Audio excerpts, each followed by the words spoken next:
On débute le bulletin en parlant de médias, puisque les hebdomadaires régionaux, Le Citoyen, passent entre les mains du journal indépendant Le Reflet Témiscamien.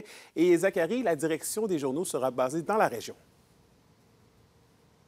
Oui, effectivement, Anthony, ça sera du côté de Ville-Marie, donc alors que son ancien propriétaire, Medialo, qui était basé dans la région de Lanaudière. Et donc, ça marque un tournant important pour les médias écrits en Abitibi-Témiscamingue.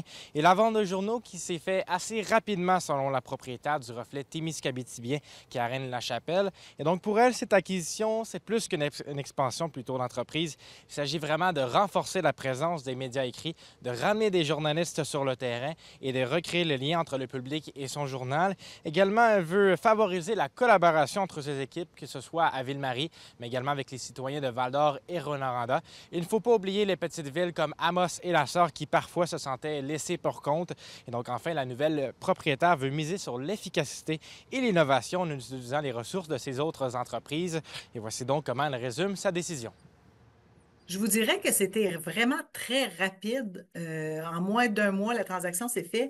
Donc, j'ai eu une opportunité, j'ai eu un appel qui me disait que les journaux étaient à vendre, si ça m'intéressait. Et oui, ça m'intéressait justement parce que j'aime ma région plus que tout.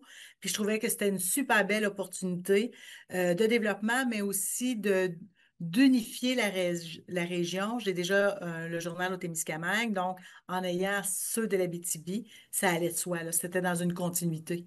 Bon, une fois que ça s'est dit, Zachary, des changements sont à prévoir aussi. Absolument, et ça ne se fera pas seulement d'un seul coup. La nouvelle propriétaire a parlé d'un processus qui va s'étaler sur un long temps pour redonner aux citoyens le sentiment que leur journaux leur représente bien.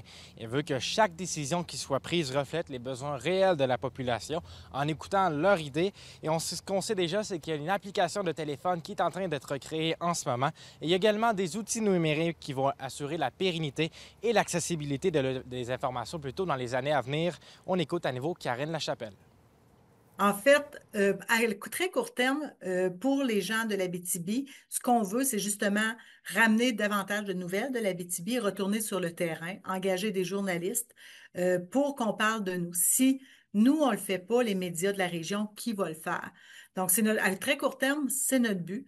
Par la suite, on verra selon l'évolution, mais tout va se faire en consultant, entre autres, les acteurs de la région, les organismes. On veut parler avec le plus de gens possible. Et donc, l'acquisition officielle qui se fera ce vendredi, donc le 5 septembre prochain, le média affichera sous peu les postes ouverts. On surveille le tout. Merci beaucoup, Zachary. Je vous en prie.